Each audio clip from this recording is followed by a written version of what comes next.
ஆண்டவராகிய இயேசு கிறிஸ்துவின் நாமத்தினால இதை பார்க்கிற ஒவ்வொருவருக்கும் கிராம மிஷனரி இயக்க ஊழியத்தின் சார்பாக அன்பின் வாழ்த்துக்களை தெரிவித்துக் கொள்கிறோம். இன்னைக்கு வாழ்ந்துகிட்டு இருக்கிற எல்லா வாலிபருடைய இருதயத்திலும் ஒரு கேள்வி இருக்கும். என்னன்னா, டெய்லி பைபிள் படி ஜோம் பண்ணு அப்படின்னு சொல்றாங்க. இதெல்லாம் பண்ணால் எனக்கு என்ன கிடைக்கும், என்ன இருக்குது, நானும் ஜோம் பண்ணுறேன், பைபிள் படிக்கிறேன், எனக்கு எதுவுமே நடக்கலையேன்னு சொல்லி நிறைய கேள்வி இருதயத்தில் இருக்கும். ஒருவேளை நம்ம ஒரு காரியத்திற்காக ஜோம் பண்ணி இருப்போம், அது நடந்திருக்காது.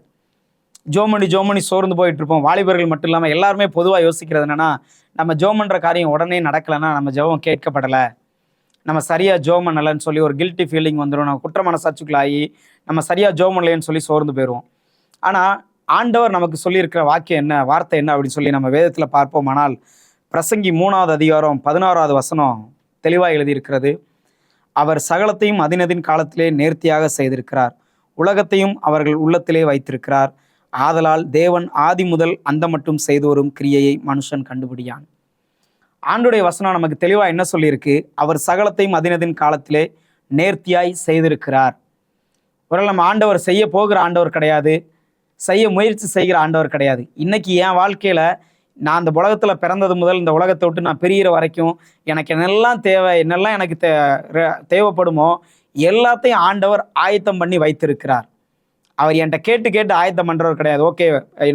ஓகே இப்போ எனக்கு இந்த வயசு ஆயிடுச்சு, 20 வயசு ஆயிடுச்சு, 20 வயசில் என்னெல்லாம் தேவை, உனக்கு என்னெல்லாம் தேவைப்பா அப்படின்னு சொல்லி கேட்டு செய்கிறவர் கிடையாது.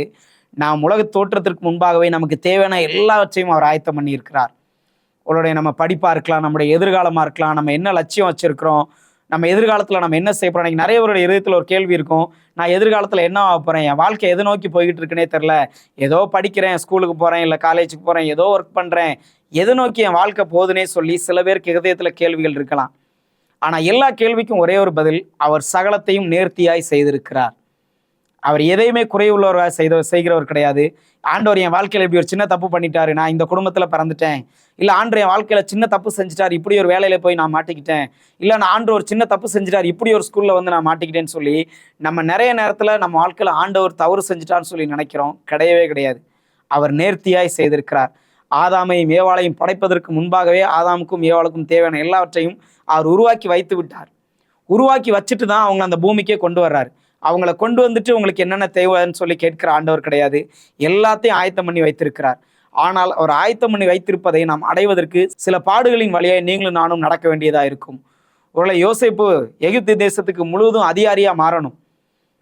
ஆனால் ஆண்டவர் நினச்சா அவனை உடனே அந்த அதிகாரி பதவியில் கொண்டு போய் உட்கார வச்சிடலாம். ஆனால் அப்படி கிடையாது. அவனை ஒரு 12 பேர் இருக்கிற ஒரு குடும்பத்தில் பிறக்க வைக்கணும்.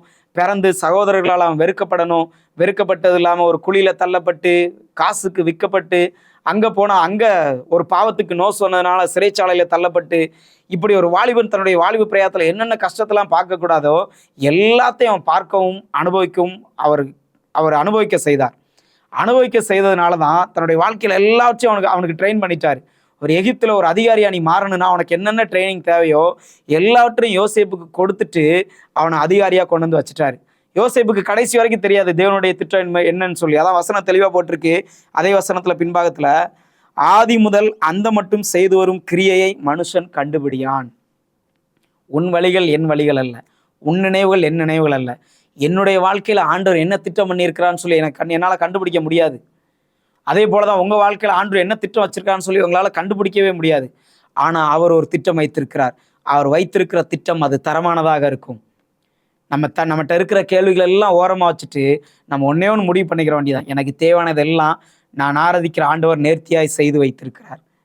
அதினதின் காலத்தில் நேர்த்தியாய் செய்கிறார். நேர்த்தியாய் செய்திருக்கிற ஆண்டவர் நம்மோடு கூட இருக்கிறார். அந்த ஆண்டவரத்தில் நாம் உண்மையாய் கேட்கும் பொழுது ஆண்டவர் நமக்கு ஏற்ற காலத்தில் எல்லாவற்றையும் நமக்கு கொடுத்து நம்முடைய வாழ்க்கையின் லட்சியத்தை அடைவதற்கு அவர் கிருபை செய்வார். நம்ம ஒரு நிமிஷம் கண்களை மூடி ஜெபம் பண்ணுவோம். அன்பின் பிதாவே, நீர் கொடுத்திருக்கிற அந்த நல்ல வார்த்தைக்காக நன்றி செலுத்துகிறோம்ப்பா. சகலத்தையும் அதினதின் காலத்தில் நேர்த்தியாய் செய்திருக்கிற கர்த்தர், நீர் எங்களோடு கூட இருக்கிற கிருபைக்காக நன்றி செலுத்துகிறோம்ப்பா. இதை கேட்கிற ஒவ்வொருவருடைய வாழ்க்கையிலும் அவங்க வாழ்க்கைக்கு ஏற்ற காரியங்கள் எல்லாம் நீங்கள் ஆயத்தம் பண்ணி வைத்திருக்கிறீர் ஆண்டவரே. அதை சுதந்திரித்துக் கொள்வதற்கு ஆண்டவர் கிருபை செய்கிறான்னு சொல்லி ஜெபிக்கிறேன். அதற்கு தடையாக இருக்கிற எல்லா தடைக்கற்களும் இயேசுவின் நாமத்தினால மாறட்டும். ஆண்டவர் அன்றே எங்கள் வாழ்க்கையின் லட்சியத்தை நாங்கள் அடைவதற்கு, எங்களுடைய இலக்கை நாங்கள் அடைவதற்கு எங்களுக்கு நீங்கள் கிருபை செய்வீரான்னு சொல்லி ஜெபிக்கிறோம். உங்களுடைய பலத்த கரத்தில் அர்ப்பணிக்கிறோம். ஆண்டவர் நீர் பெரிய காரியங்களை செய்யும். இயேசுவின் நாமத்தில் ஜெபிக்கிறோம் நல்ல பிதாவே, ஆமென்.